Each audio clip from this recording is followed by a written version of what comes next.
तो साथियों, यहाँ पर मैं समर प्रूनिंग कर रहा हूँ। ये वाटर शूट यहाँ से लेकर के यहाँ तक, ये लास्ट ईयर का वाटर शूट था, लेकिन इस साल भी इसमें यहाँ से आगे ग्रोथ आ गई है। यहाँ इसमें क्लस्टर बन गया है, तो हम इसको यहाँ से काट देंगे। ज़्यादा आगे से हमने इसलिए इसको नहीं काटा क्योंकि इसमें यहाँ तक कम से कम कोई 8 इंच का डिस्टेंस है। इसमें काफ़ी ये बीम्स बन रहे हैं। इसको काटने का ये फ़ायदा हो जाता है कि इस साल जो इसमें न्यूट्रिशन पड़ेगा वो इसको नेक्स्ट ईयर के लिए मैच्योर बना देगा। और इसकी इस रिंग से काटने का ये फ़ायदा भी हुआ है, इसमें स्टोरेज कैपेसिटी बढ़ेगी। ये जो बीम है ये मैच्योर हो जाएंगे और अपने आप में ये न्यूट्रिशन को भी स्टोर कर देंगे और नेक्स्ट ईयर ये हमें फ्रूट देंगे। तो ये दूसरा वाटर शूट भी इसी तरह का ही है। इसमें भी नीचे बीम बन रहे हैं और ऊपर न्यू ईयर की ग्रोथ है, इस साल की ग्रोथ है। इसको हमने यहाँ से काट देना है। यदि ये वाटर शूट बिल्कुल मेन टहनी से होते तो हम इसको लगभग 3-4 पत्ते के बाद इसको काट देते हैं। हमारे पास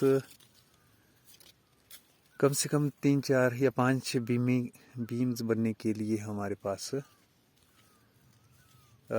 इसका स्पेस चाहिए।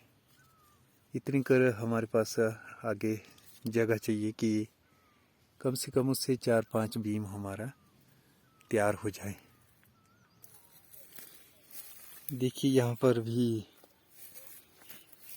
मैं समर प्रूनिंग कर रहा हूँ। यहाँ ये वाटर शूट भी थोड़ा लंबा हो गया है, इस साल की ग्रोथ भी इसमें आई है, तो ये मैंने थोड़ा सा इसको शॉर्ट कर दिया है। ये वाटर शूट लास्ट ईयर का था, इसको टिप नहीं किया। इसलिए टिप नहीं किया क्योंकि ये ज़्यादा लंबा नहीं था। इस साल इसमें ग्रोथ आ गई है, भले ही आगे रिंग भी बनी है, लेकिन हम उस रिंग पर नहीं जाएंगे, उस क्लस्टर पर नहीं जाएंगे, बल्कि हमारे पास पीछे इसमें 5-6 बीम बन रही है। तो हम इसको यहाँ से क्लस्टर से काफ़ी पीछे से इसको काट देंगे ताकि ये बीम मैच्योर हो जाए। ये देखिए यहाँ पर भी हम ये बिल्कुल इस साल का ही वाटर शूट है। इसको भी हम 4-5 पत्ती के बाद, 4-5 आइज के बाद इसको काट देंगे। ये देखिए ये पूरे पौधे का दृश्य है। इसमें सन पेनिट्रेशन पूरी तरह बिल्कुल, इसमें कोई भी ऐसी टहनी नहीं है कि जो दूसरे पौधे के लिए अवरोध बन रही है। यहाँ पर भी बीच बीच में जहाँ पर थोड़ा दाने अधिक भी है, फ्रूट थिनिंग भी बीच में हो रही है। ये देखिए यहाँ पर भी फ्रूट थिनिंग की थोड़ी थोड़ी आवश्यकता है, साथ में समर प्रूनिंग भी की आवश्यकता है। तो ये कार्य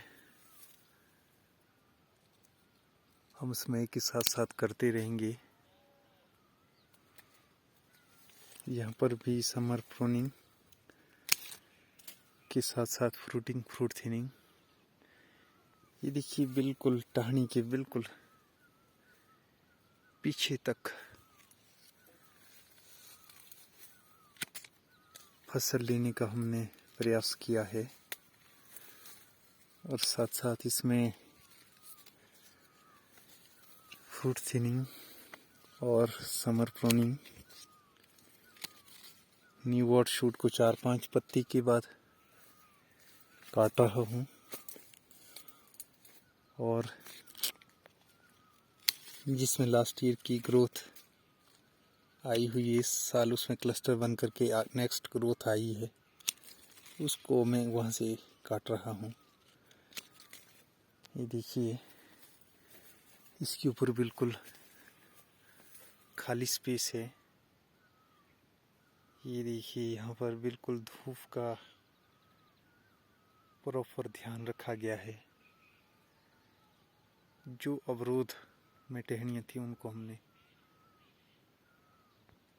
क्लोज कर दिया है।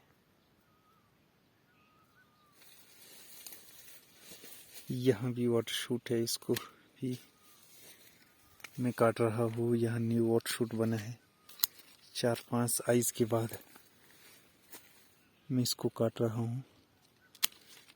और जहाँ रिंग्स बिल्कुल मेन पाइप के नज़दीक बनी हुई है, उसको भी 3-4 आइज के बाद ही काटना चाहिए। थोड़ी सी उसमें पीछे बीम बनने के लिए ही कुछ गुंजाइश चाहिए।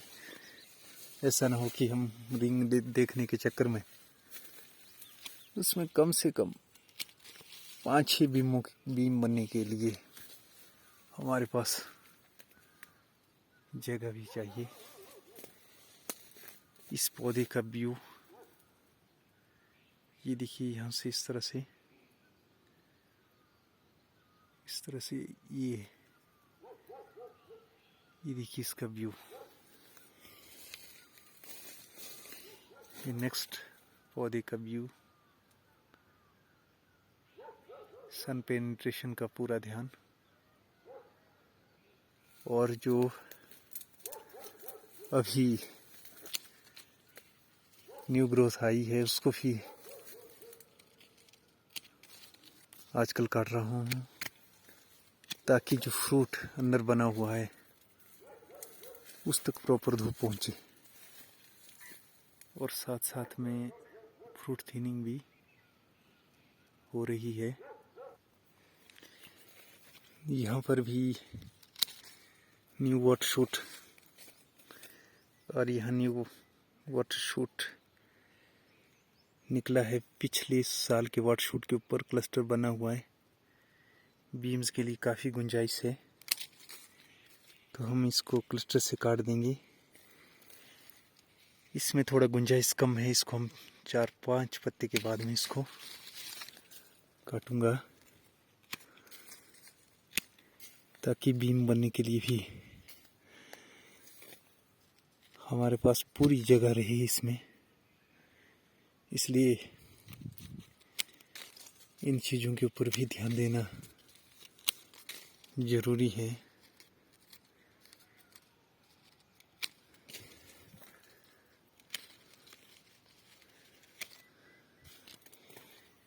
ये देखिए इस पौधे का व्यू।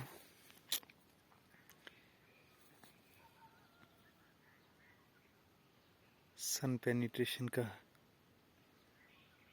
बिल्कुल पूरा ध्यान।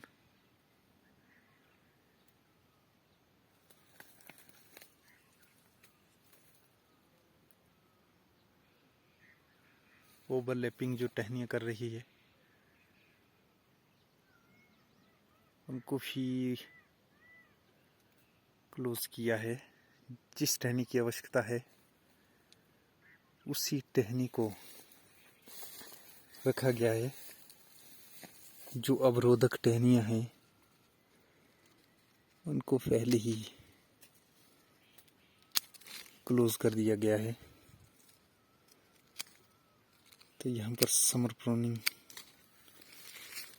भी हो रही है साथ साथ।